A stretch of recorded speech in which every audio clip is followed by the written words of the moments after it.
Cette année, nous sommes bénis, bien-aimés. This year we are blessed. Une année de restauration. It's a year of restoration. Amen. Amen. Dieu va nous restaurer. Il nous a promis la restauration. God will restore us. He promised us restoration. Toute chose commence dans le spirituel et engendre le physique. Everything starts spiritually and come out in physical. Toute chose a commencé dans le jardin d'Éden, c'est ce qui a engendré ce que nous avons aujourd'hui. Everything started in the Garden of Eden, and that's what brought out what we are Alors nous today. ne pouvons jamais oublier la source, la provenance de nos maux, de nos difficultés. So we can never forget the source of the difficulty of our words. J'avais dit et je continue à redire, certaines personnes, I said, and I will continue to say, je m'excuse,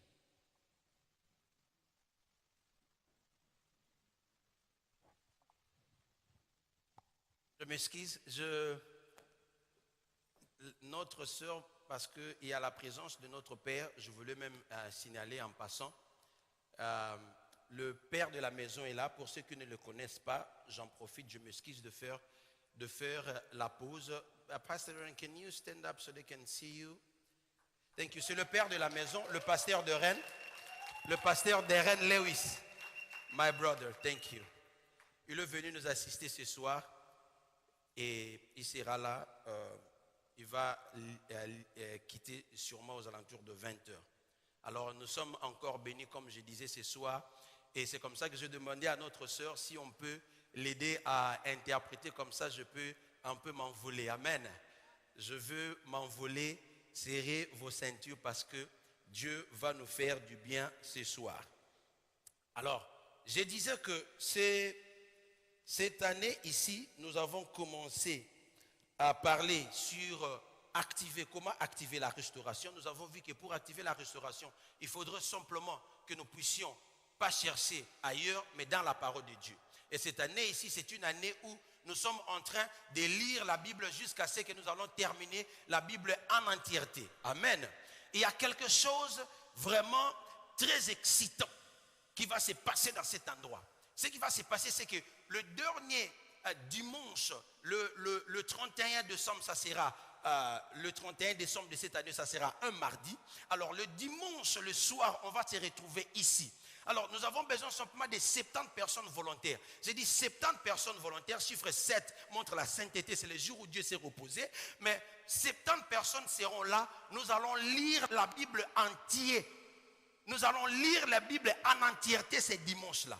Il suffit simplement 70 personnes lisent la Bible au même moment pendant 1 heure du temps et nous serons capables de lire toute la Bible en entièreté. Est-ce que quelqu'un savait cela? Amen. Et ce sont des choses qui vont se passer. Et nous allons lire la parole de Dieu avec la voix ouverte. Nous allons lire la parole de Dieu. Il y a des gens qui vont ramener les Bibles en Swahili. On va lire en Swahili. Les autres vont lire en anglais. Les autres vont lire en français. Les autres vont lire en lingala. S'il y a des Bibles en lingala, on va prendre cela. Toutes les langues. En béninois, on va lire la Bible ici au même moment et nous allons profaner. Parce que nous ici, c'est Jésus-Christ de Nazareth. Je me souviens encore que maman Esther avait dit le samedi passé. Les jours où on cessera de prêcher Jésus-Christ dans cet endroit, là vous pouvez chercher une autre église. C'est le nom de Jésus-Christ de Nazareth que nous élevons dans cet endroit ici. Et la parole de Dieu, c'est ça qui est notre instrument. L'instrument qui nous guide.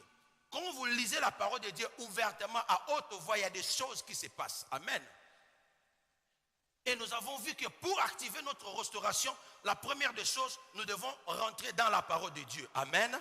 Et quand nous rentrons dans la parole de Dieu, il a failli que nous arrivions à s'offrir à Dieu. À s'offrir à Dieu comment? C'est-à-dire que tous nos talents, nos avoirs, tout ce qui est à nous, nous les laissons à Dieu. Et j'avais donné un exemple que quand on te donne un cadeau, amen, quand on te donne un cadeau, ce n'est pas au propriétaire du cadeau de te montrer comment gérer ces cadeaux. Mais c'est toi le propriétaire du cadeau qui va utiliser ces cadeaux à ton propre gré. Nous, en donnant notre vie à Jésus-Christ, au Seigneur, alors nous devons nous conduire selon ce que Dieu nous recommande dans sa parole. Pas selon nos sentiments et nos envies. Ce sont les éléments qui vont engendrer la restauration spirituelle. Et nous avons parlé de renouvellement de mentalité. Nous avons parlé de renouvellement de mentalité dans notre série de restauration spirituelle. Ça, c'était la restauration spirituelle. Amen. Renouvellement de mentalité, pourquoi? Parce qu'il y a des choses, maman Myriam a parlé aujourd'hui, elle a dit, il y a des gens qui étaient dans l'addiction. L'addiction, c'est-à-dire que tu es dépendant, voilà. Des gens qui étaient dépendants dans certaines choses telles que la pornographie, la masturbation, les choses qui ne qualifient pas par rapport à Dieu. Mais quand on connaît Jésus-Christ, c'est comme les gens qui sont en train de fumer. On ne peut jamais abandonner de fumer d'un coup comme ça. Alors comment? Parmi les choses, c'est le renouvellement de mentalité. Quand nous renouvelons notre mentalité, ce qui va se passer, c'est quoi? Petit à petit, nous commençons à remplacer cela par la parole de Dieu. Et ce soir, nous clôturons sur la guérison de l'âme. Amen. Nous parlerons sur la guérison de l'âme. Bien-aimés, avant toute chose, j'aimerais quand même nous lisons 1 Thessaloniciens chapitre 5, le verset 23. Et puis nous allons lire le psaume chapitre 143, le verset 3. Ceux qui ont leur Bible, ils peuvent prendre le Bible et nous allons lire. 1 Thessaloniciens chapitre 5, le verset 23. Nous commençons par le livre d'1 Thessaloniciens chapitre 5, le verset 23. Nous lisons la parole de Dieu. Que le Dieu de paix vous sanctifie lui-même de tout entier et que tout votre être, esprit, l'âme et le corps soient conservés irrépréhensibles lors de l'avènement de notre Seigneur Jésus-Christ. Amen. Retenez tout votre être, esprit, l'âme et le corps. Amen.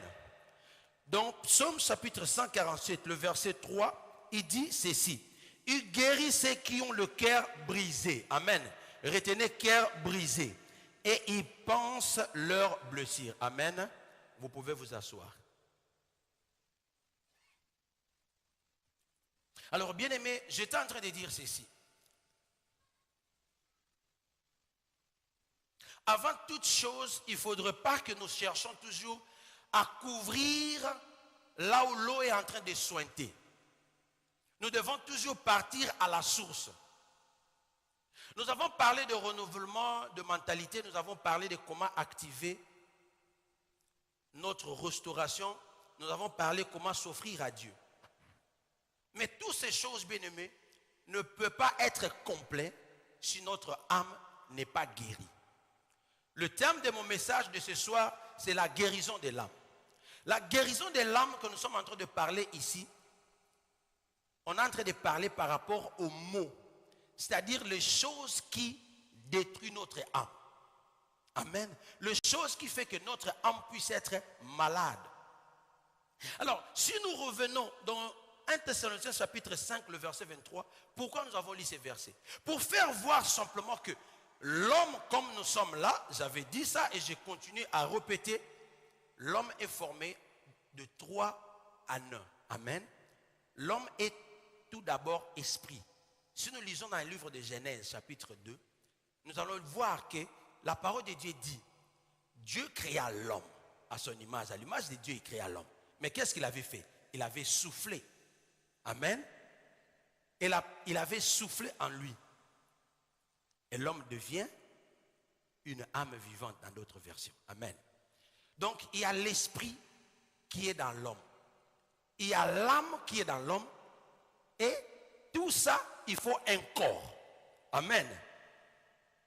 Et si nous prenons même dans le mot hébreu, l'original, on dit dans l'hébreu rouia et du grec pneumonia, ce qui veut dire souffle. Donc le souffle, c'est l'esprit que Dieu avait mis dans la personne. Amen. Et puis, dans l'âme dans hébreu ou en grec, en hébreu qui s'appelle nephesh, ou du grec psé. C'est ça l'âme qui est dans la personne. Et puis, il y a le corps Adam. D'où le mot Adam. Amen. Alors, ces trois choses ont besoin d'être restaurées.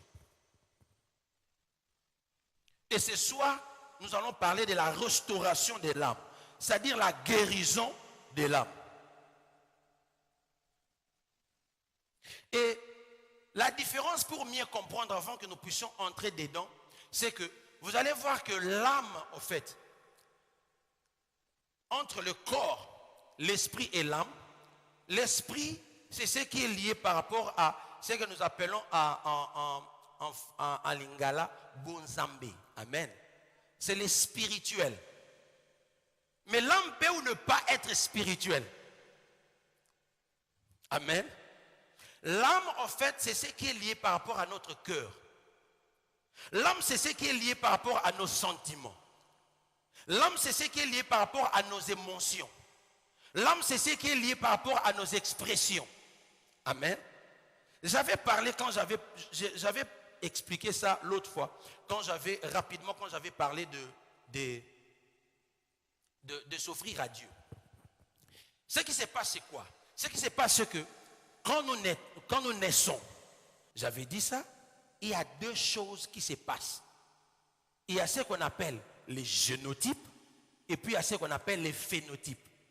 Les phénotypes, c'est ce qui est lié par rapport à notre apparence. C'est ce qui fait que non, cet enfant ressemble à ses parents. Amen. Mais le génotype, c'est ce qui est lié par rapport à ton âme.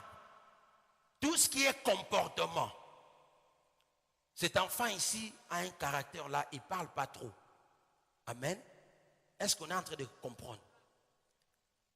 Cet enfant ici, il est souvent timide. Cet enfant ici, il est intelligent. C'est lié par rapport à l'âme. Amen. Alors, ce qui fait que il y a des choses où on ne peut jamais parler du monde spirituel sans qu'il y ait les conséquences dans le monde physique. Bien aimé, vous savez, les choses que nous mettons sur YouTube, nous les mettons pour que nous puissions avoir le temps de rentrer, relire et réécouter. Parce que vous allez comprendre qu'il y a un encheminement de choses qui est en train de se passer. Le pasteur Abraham, je me souviens, il avait parlé sur la prise de conscience du monde spirituel. Et il y a une phrase que j'avais retenue, l'expression. Que tu crois ou pas que le monde spirituel existe, et cela n'empêchera pas que le monde spirituel puisse opérer. Amen. Que tu crois ou pas que le diable existe, cela n'empêchera pas les diables de continuer à opérer. C'est la même chose. Ce soir, je viens simplement dire ceci. Il y a des conséquences, il y a des choses qui se passent dans notre âme qui n'est pas palpable. L'émotion n'est pas palpable. Est-ce que quelqu'un qui est en train de comprendre? L'émotion n'est pas palpable. Les sentiments n'est pas palpable. Tout comme notre âme, ce n'est pas physique. Mais les choses qui se passent ont des conséquences physiques. Amen. Est-ce que tu peux arriver à comprendre qu'est-ce qui se passe? Quelqu'un est malade, on part à l'hôpital, on regarde, on dit cette personne-là souffre de la gastrite. Gastrite. Est-ce que gastrite c'est une maladie? Amen. C'est une maladie. Quand je dis maladie, c'est-à-dire le gastrite ce n'est qu'un symptôme. Le gastrite c'est les conséquences de quelque chose. C'est les conséquences d'une maladie psychique. Quand on parle de psychique, c'est comme ça que le blanc ici, vous voyez, il y a des psychologues qui arrivent à comprendre la mentalité, qui arrivent même à traiter des problèmes spirituels. Mais laisse-moi te dire ce soir qu'il y a certaines maladies que les gens ne peuvent jamais guérir. Il n'y a que Jésus-Christ de Nazareth. Oh, je répète, il y a des maladies, bien aimées, où le psychiatre ne saura même pas arriver à résoudre. Il n'y a que Jésus-Christ de Nazareth. Et c'est ça que nous allons décortiquer ce soir. Il faut prendre les Écritures et prendre le nôtre, bien aimé. Parce que, à forcerie d'avoir des soucis, à forcerie d'avoir de l'amertume, c'est comme ça que la personne arrive à souffrir des gastrites. Il part à l'hôpital, on lui dit que non, tu as des gastrites. Il y a des maladies, des circulations sanguinaires qui ne nécessitent même pas que tu puisses partir voir le médecin. Il y a des gens qui sont en train de mourir.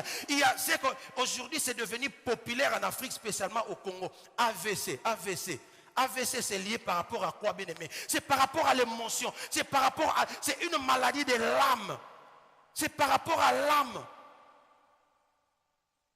Il y a des maladies physiques que nous souffrons qui est liée par rapport à l'âme. On est en train de chercher à guérir ça dans un mauvais endroit. Et ce soir, nous allons parler de ces choses. Quelles sont ces maladies liées par rapport à l'âme? Où est la provenance de ces maladies? Quelles sont les conséquences de ces maladies par rapport à nos environnements, par rapport à nos relations? Amen. Parce que tout ce n'est pas simplement par rapport à nous-mêmes.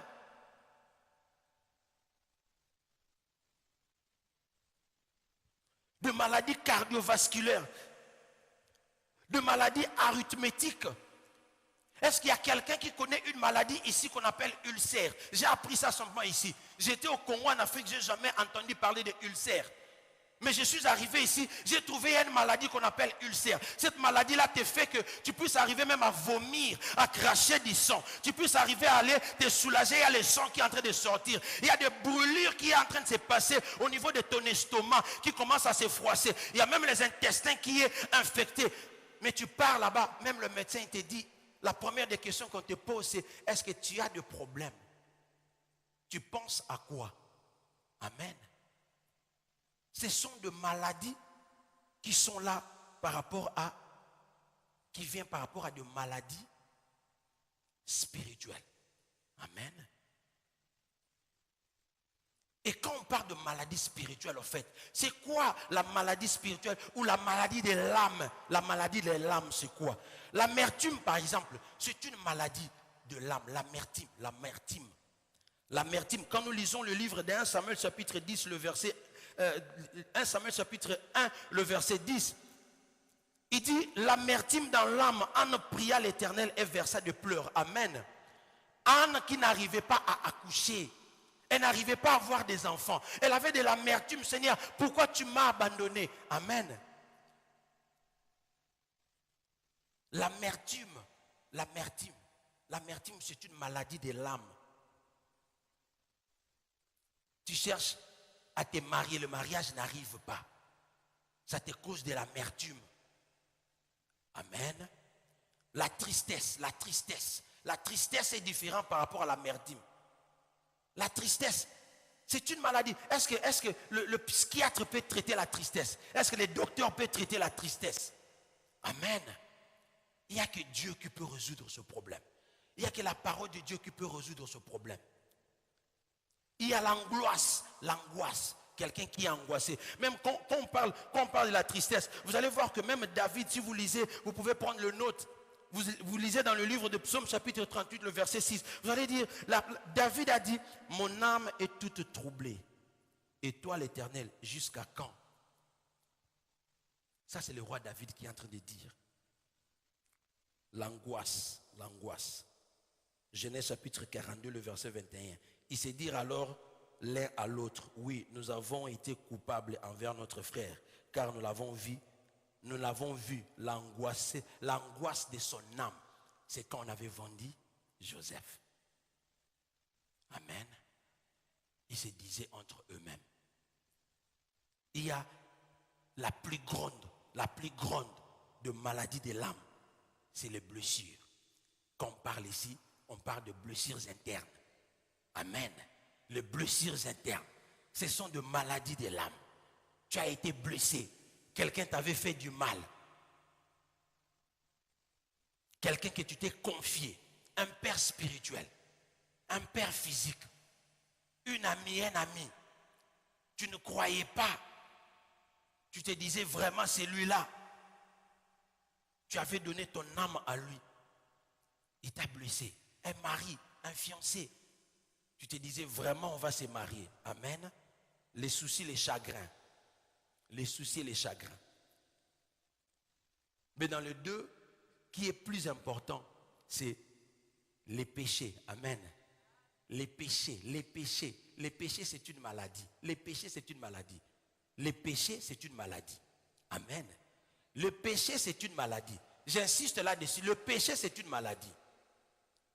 Parce que la parole de Dieu a dit que celui qui commet des péchés, il est captif même. Esclave. Et puis son salaire, c'est quoi? C'est la mort. Et la maladie, qu'est-ce que ça fait? Ça tue, n'est-ce pas? Amen. L'incertitude, toutes ces choses. J'ai juste énuméré quelques maladies qui sont liées par rapport à notre âme. Amen. Pour ne citer que ça. Pour faire voir. Si vous comprenez les caractéristiques, je voulais que vous puissiez comprendre les caractéristiques de ces maladies pour que vous puissiez un peu différencier, comprendre. Mais ça ne s'arrête pas là. Il y en a plein. Il y en a plein. Amen.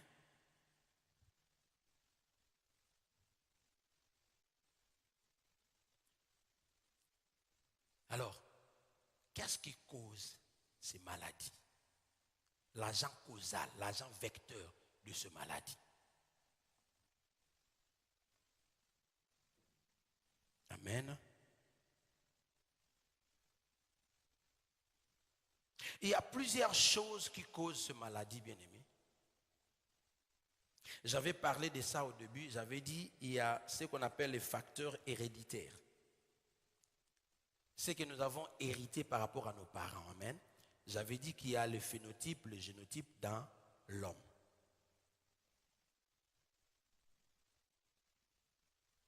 Il y a certaines maladies qui viennent, nous n'avons pas à faire quelque chose par rapport à cela. On ne peut jamais refuser cette maladie. Amen. Nous n'avons rien à faire par rapport à cela. Il y en a plein.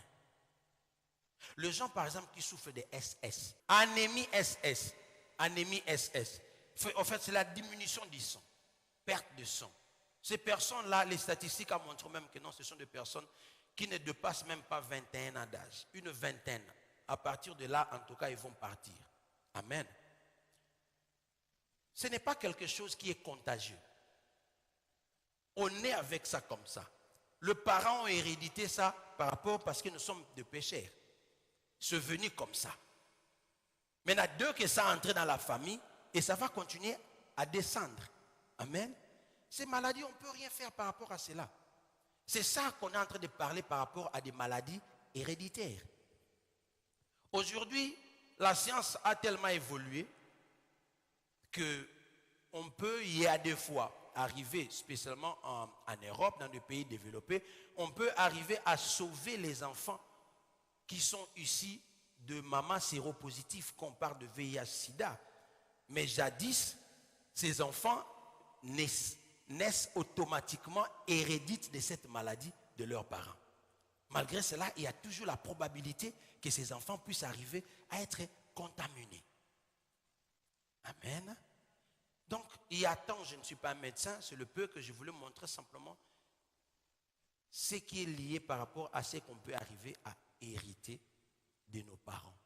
La même manière que ces maladies physiques que nous sommes en train d'hériter, par rapport à nos parents, il y a des maladies aussi spirituelles que nous, disons, la maladie de l'âme aussi que nous héritons par rapport à nos parents. Amen. C'est ici que je voulais vraiment parler aux parents, parler à tout le monde. Amen. Je suis en train de partir doucement vraiment parce que je veux que nous puissions comprendre ces messages très bien. Et nous continuons à méditer, à ruminer cela pour que ça puisse arriver à produire des effets. Parlons de ce maladie de l'âme qu'on peut arriver à hériter de nos parents. C'est la même maladie au fait que nous retrouvons aussi que je veux reparler par rapport à l'environnement. Parce que l'environnement aussi cause ces maladies. Amen. L'environnement là où nous vivons peut causer ces maladies. C'est la même maladie. Mais certains, nous prenons cela par rapport à nos parents. Il y a des gens dans nos villages, il y a des gens, moi je connais, dans le village, moi je suis venu de l'Afrique, dans nos villages, il y a des gens quand ils arrivent à voir leurs enfants, quand un enfant donne naissance, il faut arriver à lui sacrifier. Il faut arriver à lui ramener, lui sacrifier chez les dieux de ces villages. Amen. Quand on leur ramène, il y a des rituels qui se font. On leur fait des rituels. C'est-à-dire que nous là, dans notre famille là, tout le monde qui naît là, on hérite d'un caractère, par exemple, hautain, d'un caractère orgueilleux. Nous là, nous sommes toujours forts. Nous là, nous nous bagarrons. Ce n'est pas toi. C'est les pactes que tes parents avaient déjà signés avec les dieux de leur père. La Bible parle du Dieu de leur père. Amen. L'enfant naît comme ça, il a un caractère là bizarre. Un comportement bizarre. Ce n'est pas de lui. Il a hérité cela à partir de ses parents. Amen. Mais il y a une autre catégorie de maladies qui se passe. L'amertume, l'angoisse, le manque de self-estime. Ne parlons que de cela. Je m'adresse aux parents. Parents, écoutez-moi très bien. Qu'est-ce que vous inculquez à vos enfants? Qu'est-ce que vous dites à vos enfants? L'enfant rentre de l'école, il vient, il a reçu un 0 à une seule interrogation. Amen. Yo penza oza zoba penza, oza zoba na ebite penza yo uta na nzete ou bien uta na wa, oza zoba suka na zoba penza. Amen. Ceux qui n'écoutent pas lingala, ça signifie simplement la maman est en train d'insulter l'enfant. Il est en train de dire que cet enfant il est insensé. Juste parce qu'il a reçu 0, une fois simplement qu'il a reçu 0. Qu'est-ce que tu es en train de mettre dans la tête de cet enfant? Amen. Tu es marié. Le mari là, quand il regarde sa femme, toi là, tu es la dernière. Tu vois là, la dernière des femmes là, donc tu vaux rien même. Moi là, j'avais fait une erreur vraiment de me marier avec une telle femme. Amen. Juste parce qu'il a préparé en retard. Elle a préparé en retard. Amen.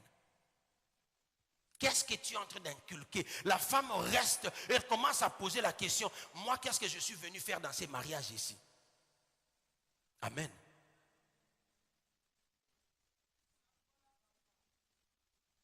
Amen.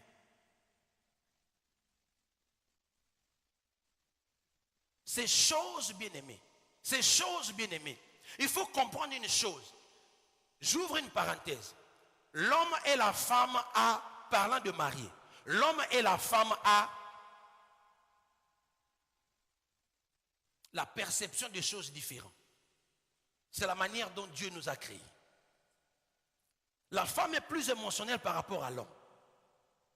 Mais cela n'empêche, même par rapport à l'homme, parce qu'il ne faudrait pas, je ne suis pas en train de prendre seulement parti pris des hommes, je reviens, serrez vos ceintures.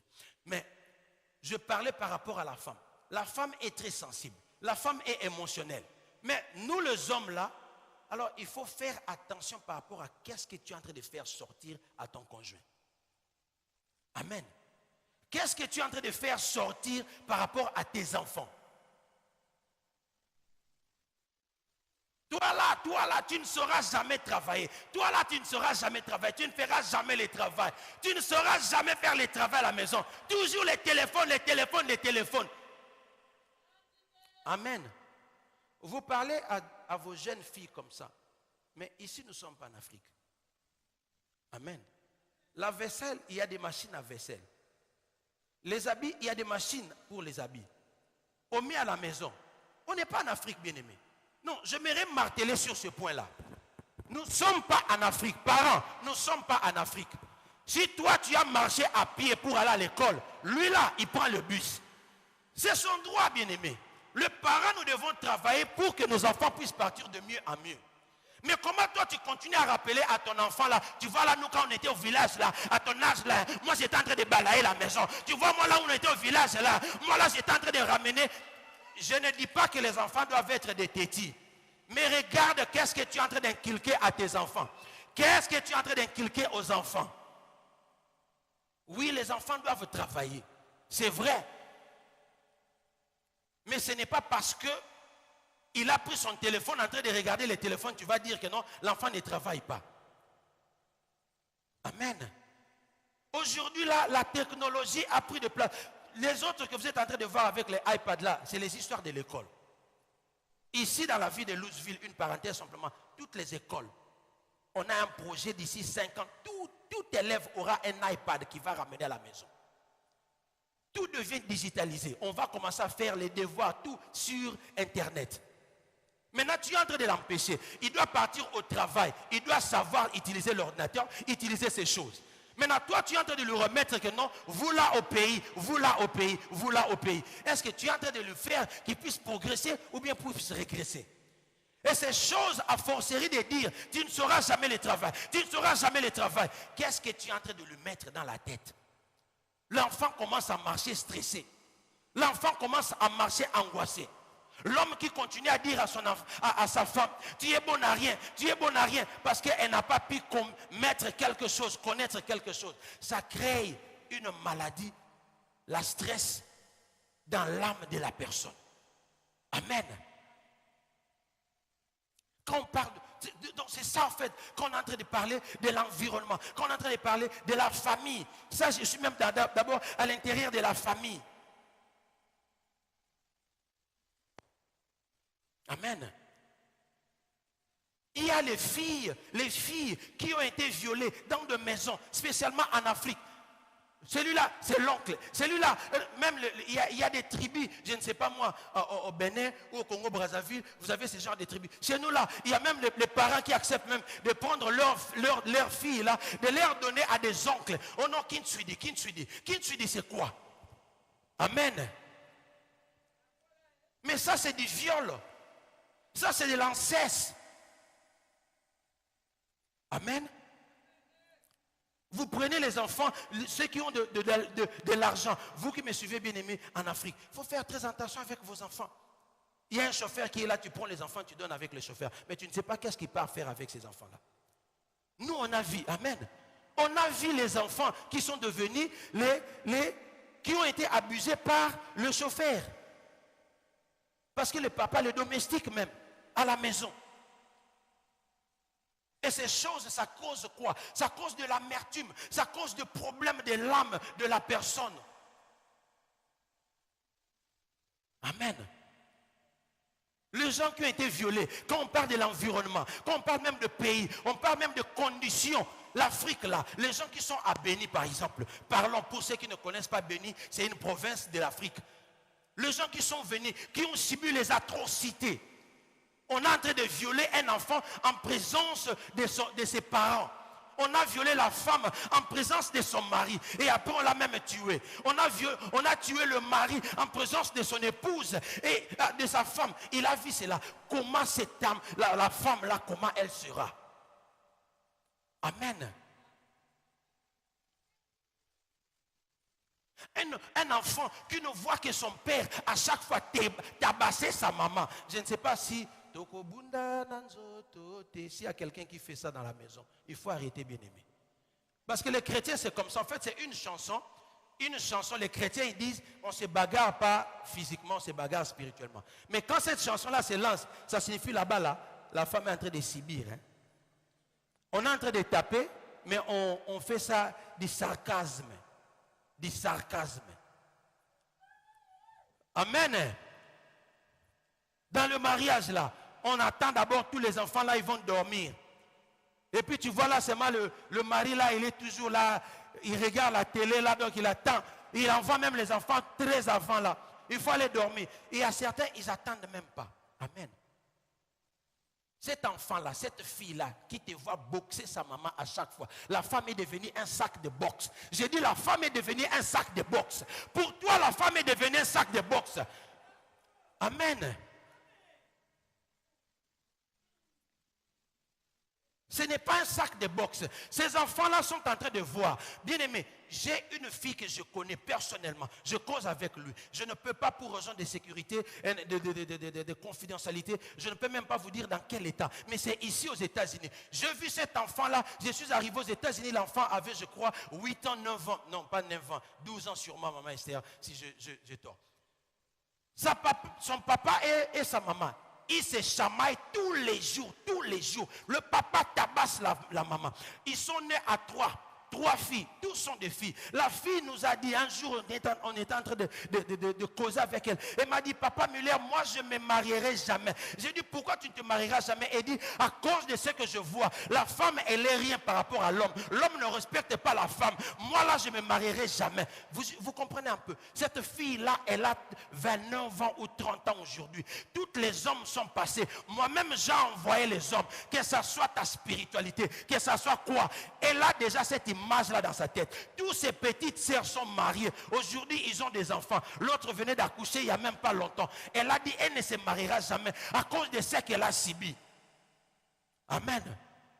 Je veux juste combiner pour mieux comprendre les conséquences et ce genre de maladies. Je veux juste combiner pour gagner le temps. Les conséquences, c'est quoi? À cause de ces choses-là, c'est comme ça que tu vois certaines femmes sont devenues insensibles. Bien aimé, quand tu es dans le mariage, tu vois ta femme là, il y a des fois, elle n'arrive pas à te respecter. Il faut chercher à comprendre. C'est une maladie de l'âme parce qu'elle est en train de voir que sa maman ne respectait jamais son père. Et se chamaillait à tout moment. Pour sa maman, l'homme, comme elle lui maltraitait, alors l'homme ne vaut rien. Et cette femme-là, elle devient impolie numéro 0. C'est ça les conséquences au fait.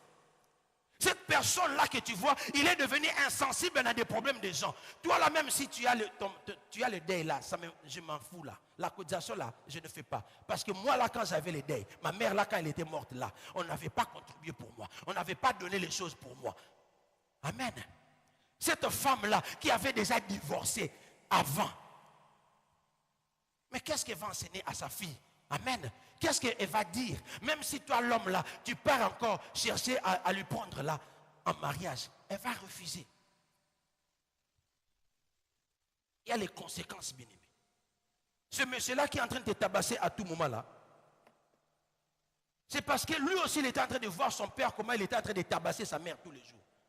Et toi là, tu deviens un sac de boxe pour lui. Amen. Cet homme-là qui prend les cartes de crédit là, il garde les 2 cartes de crédit là. Et pour l'homme et pour la femme, vous partez à la banque là, on vous ouvre un compte bancaire ensemble.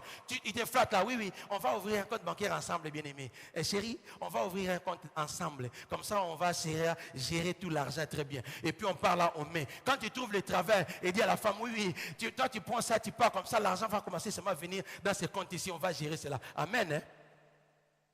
Et puis quand les cartes viennent là, il y a des cartes. Non, donne-moi d'abord ton carte là. Il met dans la poche là. Amen. C'est lui qui gère tous les 2 cartes. Mais l'importance de l'autre carte, c'est quoi? Amen. Tu dois aller acheter quelque chose, tu arrives à Burlington là, tu regardes comme ça, il n'y a pas de carte. Je peux, ce sont mes enfants, je peux prendre l'exemple, ça ne signifie pas que c'est eux. Hein. Là tu appelles ça y est, tu peux me ramener l'autre carte. Ça y est, j'ai besoin de 50, non? Amen. C'est la réalité, bien aimé. Nous rigolons, mais c'est la réalité. Ce sont des choses qui sont en train de se passer. Amen. Inversement, c'est possible. Parce que cette femme-là, la maman là de ton mari là, elle était commerçante. Elle faisait son argent elle-même.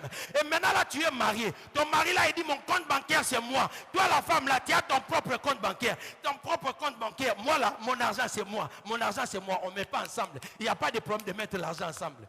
Amen. Parce que c'est les choses qu'il avait vues. C'est les problèmes spirituels.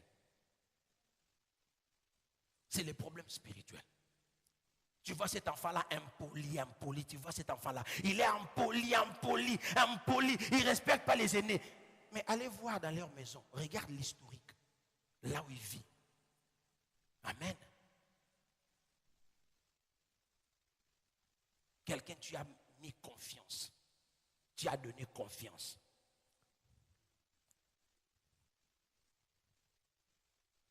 Je veux dire une chose. Je vais donner un témoignage. Très court. J'avais un ami. Amen. J'avais un ami au Congo. Je suis en train de travailler. On m'a dit, il y a un jeu qu'on appelle la loterie américaine. Amen. Je prends, il faut jouer et puis remplir tout ça. J'ai dit, moi je ne crois pas aux histoires du hasard. Je joue pour cet ami-là. On s'appelait de tous les jours, de tous les temps.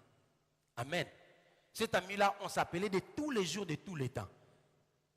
C'est-à-dire que non, ce qui est à moi est à lui, à part les femmes, bien sûr, et les familles. Amen. Et qu'est-ce qui va se passer? Ce qui va se passer, c'est que lui, je lui donne, je dis, toi, joue à cette histoire-là, tout ça. Il a joué, pas, il a fini. Amen. Quand il a fini de jouer,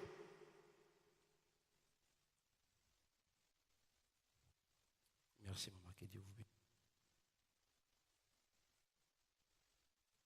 Amen. On a joué et la personne a gagné la loterie, il est venu. J'ai dit non, toi tu pars, on va regarder si ce sont des choses vraies ou fausses. Et quand tu vas arriver là-bas, tu vas m'appeler. Tu vas m'aider moi aussi à arriver aux États-Unis. On croyait que c'est la manière dont ça se passe en Europe, tout ça. Bref, moi je continuais à jouer aussi à la loterie quand on a compris que non, ce n'était pas ça. On continuait à causer avec la personne à tout moment. Amen. J'ai gagné la loterie, bien aimé, j'ai gagné la loterie. Après peut-être 3 ans, 4 ans de son départ, je n'ai plus la bonne mémoire. J'ai gagné à la loterie. Amen. Je l'appelle, j'ai dit, mon ami, j'ai gagné à la loterie. Dieu a fait grâce. Waouh, on doit venir. Il dit, oui, tu dois venir avec ma petite sœur. Amen.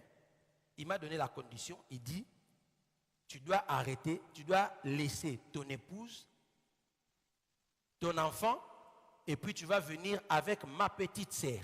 Et c'est la condition. J'ai dit, oh, peut-être tu es en train de rêver. Tu vois Esther que je suis en train de parler, c'est la même Esther là que tu avais connue là. Vous avez vu comment elle était mince mais très jolie, hein? Vous avez vu mes photos, non? Que Dieu te bénisse, maman Esther. Elle avait vu grand. Amen. On a discuté avec la personne. Je croyais que c'était de la blague. J'ai essayé un peu de lui rappeler un peu de souvenirs. J'ai dit, cette Esther là qui nous préparait le couscous là, c'est elle seulement. Nous sommes mariés, on a des enfants. C'est de elle que je suis en train de parler. On ne s'est pas séparés, je ne me suis pas marié avec une autre personne. Il dit, bien aimé, ça prend droit à laisser. Amen. Et comme il avait dit, c'est comme ça que ça s'est passé. Même pas une prise en charge. À cette époque-là, 2006, si tu n'as pas de prise en charge, tu ne peux pas venir aux États-Unis. Amen. J'ai demandé même pas une prise en charge, je n'avais jamais réussi. Mais Dieu a fait grâce aujourd'hui, nous sommes là. Mais je veux dire simplement quoi? Quand elle m'a dit ça, et j'ai compris que réellement, il était sérieux. Bien aimé, je suis tombé malade 2 mois à la maison. 2 mois, je suis tombé malade. Amen. C'est ce que j'ai parlé. Gastrite. Je pars à l'hôpital, on ne trouve rien. C'est moi les gastrites là.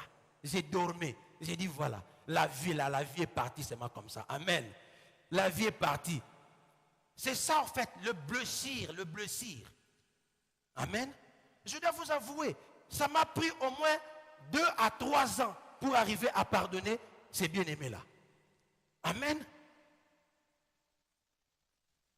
Mais regarde comment Dieu fait ces choses. Je suis arrivé et on s'est encore vu. Curieusement, je suis arrivé dans la même ville où la personne habitait. Et on s'est vu face à face comme ça, avec la personne. Pourquoi je parlais de cet exemple? Je montrais simplement à une seule chose, les blessures internes. L'environnement que nous avons peut arriver à causer de maladies, seul Dieu peut arriver à résoudre. Amen. Personne ne peut arriver à résoudre cette maladie. Maintenant, l'inverse ou la conclusion, la raison que je parlais de ceci, c'est pourquoi? Parce que je veux parler simplement rapidement de aussi la solution en fait. Parce que certaines séparations, bien aimées, il ne faudra pas retenir cela. Amen. Certaines séparations, c'est Dieu qui permet que ces séparations puissent arriver. Certaines séparations, c'est parce que nous tenons plus par rapport à ces personnes. Nous croyons, vous voyez, c'est comme ça qu'en Afrique, nous avons ces noms-là. Le chef de la famille, Prezo, Motonangai. Tu vois ces expressions? Ça signifie que tu dépends de cette personne. Tu ne dépends pas de Dieu, mais tu dépends de cette personne. Et les jours où ces personnes-là arrivent à te décevoir, c'est ça les conséquences. Ton âme tombe malade. Amen. Mais or, certaines choses Dieu arrive à séparer pour que nous plaçons la confiance en lui. Quand j'ai compris cela, j'ai placé confiance en Dieu. Aujourd'hui, moi et vous, nous sommes ici aux États-Unis. Je suis entré aux États-Unis sans prise en charge. Dieu a frayé un chemin là où il n'y avait pas les chemins. Je dis dans la vie de quelqu'un ce soir que Dieu ferait les chemins là où il n'y avait pas de chemin. Je ne sais pas la situation que tu es en train de traverser, mais Dieu est capable de frayer un chemin. Tu ne dois pas compter sur le pasteur, tu ne dois pas compter sur tes parents, tu ne dois pas compter sur la vie de quelqu'un, mais tu dois faire confiance en Dieu et Dieu seul, le bien-aimé. Amen. Parce que les conséquences de ces choses, c'est les relations arrivent à s'embrouiller. Il y a certaines personnes, à cause de ces difficultés qu'ils avaient réussi, leur comportement a changé. Tu as fait des affaires avec des gens à qui tu avais confiance. On t'a escroqué. Tu crois que non, toi, tu sauras encore commencer à faire des affaires avec n'importe qui. Non. À cause de ces choses, tu commences à te méfier avec tout le monde. C'est ça les conséquences. Les gens qui n'ont pas d'affection dans leur maison, parce que le papa là, il sort à 5 heures du matin. Amen. Il a un chiffre de 12 heures. Quand il rentre là, il prend sa douche, il mange, il est dans la chambre. La maman là, la nuit, il n'est même pas là. Les enfants restent à la maison seuls. Quelle est la dernière fois que vous êtes assis avec les enfants, causé avec les enfants? L'enfant grandit sans affection des parents. Qu'est-ce que vous êtes en train de transmettre à ces enfants? Amen. Parce que l'enfant n'apprend que de ce que toi, qu'il est en train de voir. Même quand tu es à la maison, tu es toujours dans la chambre. Même quand tu ne travailles pas, tu es toujours sorti. Tu ne peux pas rester chez toi à la maison. Tout le temps parti. Tu n'accordes pas le temps par rapport à tes enfants. Par conséquent, quand ces enfants-là vont grandir, et non plus, ils ne témoigneront pas leur affection par rapport aux autres. Amen. Je vis mes grands-parents quand ils étaient en train de grandir. L'argent, c'était ma grand-mère qui retenait l'argent. C'est ma mère, ma grand-mère qui avait la caisse de la maison. Ils font le budget, tout ça. Mais tout le revenu, quand ça venait, c'est elle qui gérait. Par conséquent, moi là, si vous me posez la question, combien j'ai dans mon compte bancaire, je ne connais pas. Vous me demandez la facture de l'eau, ça vient combien, je ne connais pas. La facture de l'électricité, je ne connais même pas. Amen. Tout l'argent, c'est mon épouse qui gère cela. J'ai hérité de ça par rapport à ce que j'étais en train de voir. Même quand j'ai besoin d'acheter quelque chose, bien aimé, j'appelle, c'est plutôt moi qui appelle mon épouse. Pas pour demander permission, bien sûr, mais pour arriver à vérifier, est-ce qu'il y a l'argent dans ces comptes ici? Amen. Parce que j'ai hérité de cela à partir de ce que j'avais vu de mes parents, ce qui était en train de m'élever. Alors, quel est l'exemple que tu es en train de donner? Aujourd'hui, nous voyons les enfants impolis. Aujourd'hui, nous voyons les gens qui sont devenus insensibles. Ils s'en foutent. Ils s'en foutent des autres. Les pasteurs commencent à subir des problèmes, des conséquences. Les pasteurs en subissent les conséquences dans des églises. Parce qu'il y a des enfants, il y a des maris, il y a des femmes qui commencent à chercher l'affection à l'église. Il vient là, oh non, le pasteur ne m'avait pas salué. Pourquoi? Parce que son mari ne lui salue jamais. Il attend ne fût-ce que le pasteur puisse lui saluer. Ah, pasteur, Seigneur, donne-nous la force. Amen. Non, mais je vous dis bien aimé. Je vous dis bien aimé. L'affection que les enfants ne trouvent pas à la maison, ils commencent à venir à chercher à l'église.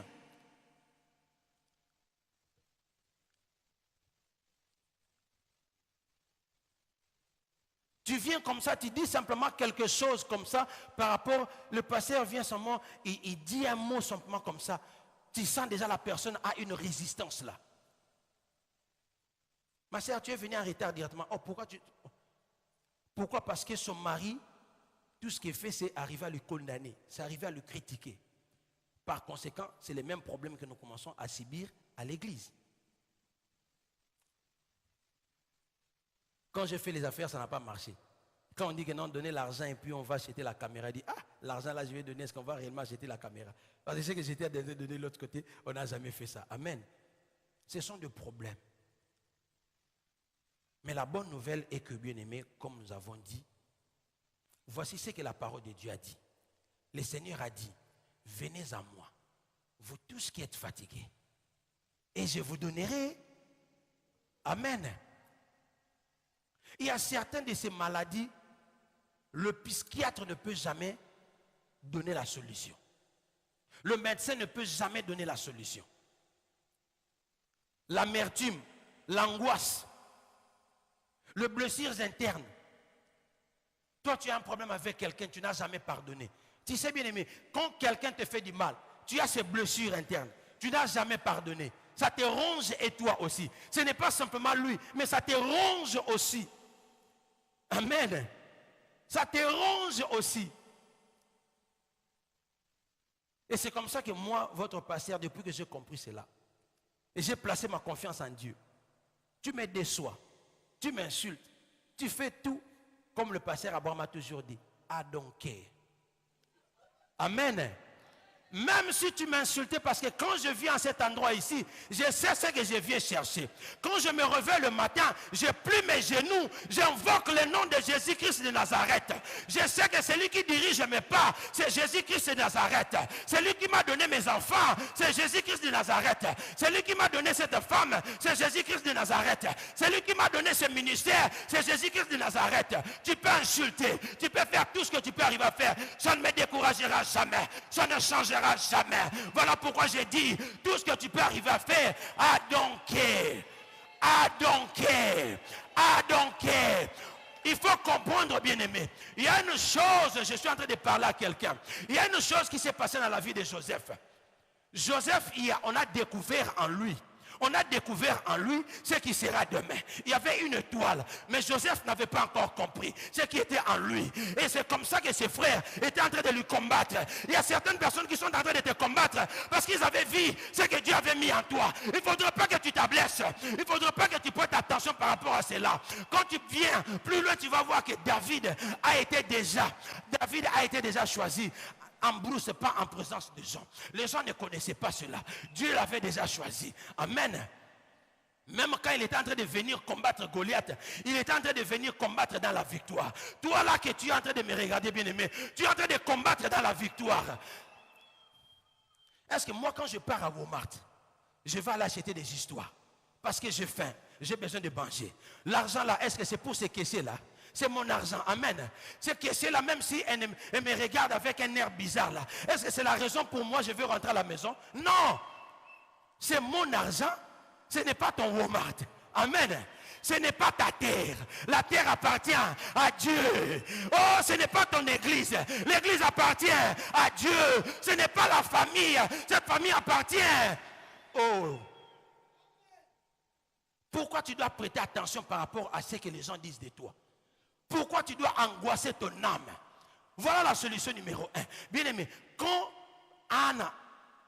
parce que quand je parlais de l'environnement, je vais conclure seulement par là. Quand je parlais de l'environnement, Anne s'est mariée avec une autre, comment on appelle ça? Quand Anne s'est mariée, Anne n'arrivait pas à avoir les enfants. Amen. Et l'autre femme, sa rivale à lui. Si vous lisez dans le livre de 1 Samuel chapitre 1, le verset 6, vous allez voir que quand Anne était en train de pleurer, pourquoi elle était en train de pleurer? Parce que cette rivale-là, chaque jour, qu'est-ce qu'elle faisait? Abotarate, Azaki Sita, Tokotalayo, Botatotalayo, Botatotalayo. Il y a quelqu'un dans cette salle, on l'avait dit, Botatotalayo. Donc, et des enfants, on va te voir. Mais aujourd'hui, cette dame a des enfants. Cette dame a des enfants. Pourquoi? Elle avait compris que la personne qui donne les enfants, c'est Jésus-Christ de Nazareth.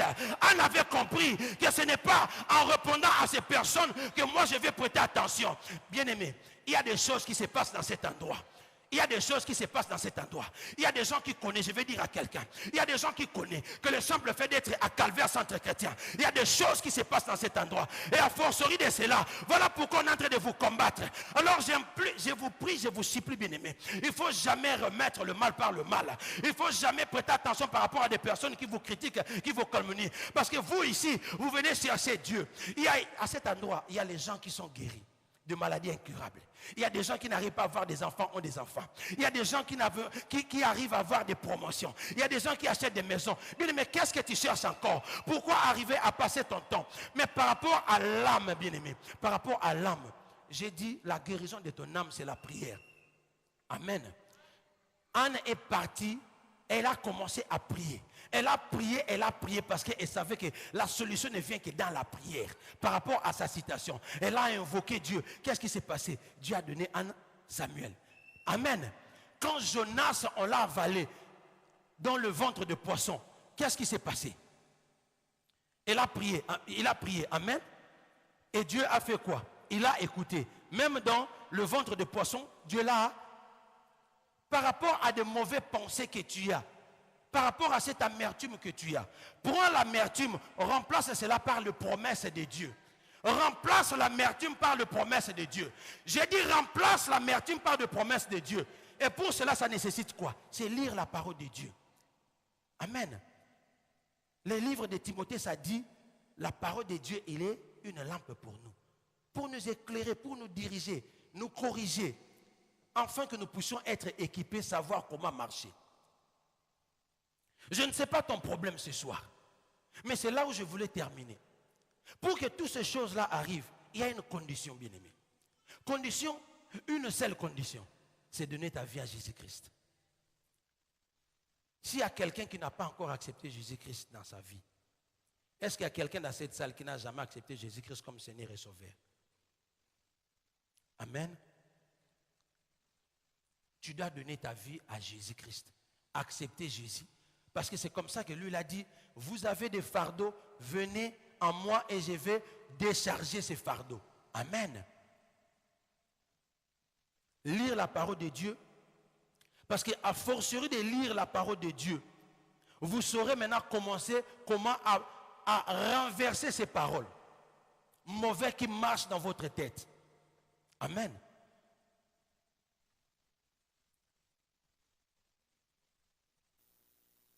Quand vous lisez les livres de Psaume chapitre 103, vous allez voir que non, David est en train de passer dans l'angoisse. David est en train de passer dans l'angoisse parce que c'est le dernier temps de son déclin. On est en train de chercher à le tuer. Mais le livre de Psaume 103, il est en train de dire que mon âme bénit l'Éternel. Il est en train de prier, il est en train de déclarer. Tu remplaces, Dieu a dit, je serai la tête et non la queue. Quand les choses ne marchent pas dans ta vie, tu dis, Seigneur, c'est toi qui ferais un chemin là où il n'y a pas les chemins. Même quand je manque je suis dans le désespoir. Je n'arrive pas à voir les enfants. C'est toi qui avais donné les enfants. Amen. Mais quand tu ne sais pas ces choses, quand tu ne lis pas la parole de Dieu, tu ne sauras pas comprendre ces choses. Je parle à quelqu'un. Voilà pourquoi nous avons dit cette année, nous devons continuer à lire la parole de Dieu. Nous sommes dans les livres d'Exode. Maintenant, nous allons terminer les livres d'Exode. Et la semaine prochaine, nous allons entrer dans les livres de Lévitique. Et on va continuer. Jusqu'au 31 décembre, on va terminer tout. Mais pour le blessures interne, quand tu pries, quand tu lis la parole de Dieu, tu vas comprendre.